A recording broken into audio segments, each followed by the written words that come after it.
আসসালামু আলাইকুম সবাইকে। আশা করছি ভালো আছেন। আজকে যে ভিডিওটা নিয়ে আসছি সেটা হচ্ছে বিয়ে বন্ধ করার তাবিজ। তো আপনার প্রিয়জনের বিয়ে বন্ধ করে কীভাবে রাখবেন বা যে কোনো ব্যক্তির বিয়ে বন্ধ করে কীভাবে রাখবেন, ছেলে মেয়ে উভয় ছোট্ট একটা মন্ত্র দিয়ে আপনি তার বিয়েটা বন্দি করে রেখে দিতে পারবেন। আমি সেটা বলে দেবো আজকের ভিডিওতে। এই প্রথম তো শেষ পর্যন্ত দেখতে থাকুন, তাহলে বুঝতে সুবিধা হবে। আমাদের দিয়ে যদি ওইরকম কোনো কাজ করতে চান তাহলে স্ক্রিনে একটা নাম্বার আছে, নাম্বারে যোগাযোগ করবেন। আমরা শতভাগ গ্যারান্টি দিয়ে আপনি সেই কাজটি করে দেবো। তবে কাজের কথা সেই কাজটা নিজেরা কীভাবে করবেন, ঠিক আছে?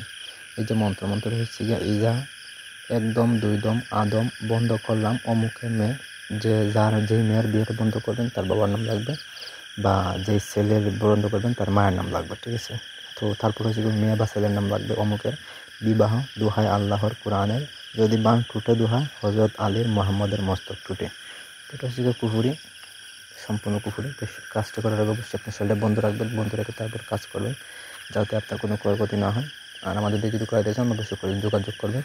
তো এটা আগে সিদ্ধ করে নিতে হইব, 1008 বার চোখ করে সিদ্ধ করবেন। সিদ্ধ হয়ে গেলে আপনি করবেন কি, আপনি একটা ছোট্ট কাগজ নেবেন বা বুঝপাতা নেবেন, নিয়ে আপনি এটা লাল কালি, জাফরান, মেসকো, কুমকুম, গাছের রস একসাথে মিশিয়ে কালি তৈরি করে কালি দিয়ে সোমবারে এই মন্ত্রটি লিখবেন, ঠিক আছে?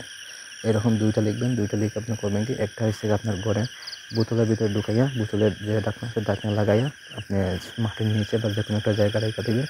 আর একটা হচ্ছে কি, আপনি দুইটা ফাটা গাছের নিচে, মানে গাছ যে ফাটে মাঝে মাঝে, তো ওইরকম একটা গাছ পুজো এনে ওই ফাটা গাছের চিপায় একটা তাবিজ রেখে দেবেন, ঠিক আছে? তাহলে আপনার যে কাঙ্ক্ষিত ব্যক্তি আছে সে আপনার যেই হোক, ঠিক আছে? তো অন্যভাবে করবেন না। তো যেই হোক তার বিয়েটা আপনি এখানে যে রাইখা দিন, অবশ্যই 7 দিনের ভিতরে বিয়েটা বন্ধ হয়ে যাব। এই বিয়ে আর হবে না, ঠিক আছে? যখন আপনি ছুটাইবেন তখন হইব। আর কাজটি কুফুরি করার আগে অবশ্যই আপনার শরীরটা বন্ধ রাখবেন যাতে আপনার কোনো ক্ষয়ক্ষতি না হয়। আর দেখে শুনে বসে করবেন। আর ভিডিওটা যদি ভালো লেগে থাকে একটা লাইক দেবেন, কমেন্ট করবেন আর শেয়ার করে দেবেন, ঠিক আছে? তো ধন্যবাদ সবাইকে।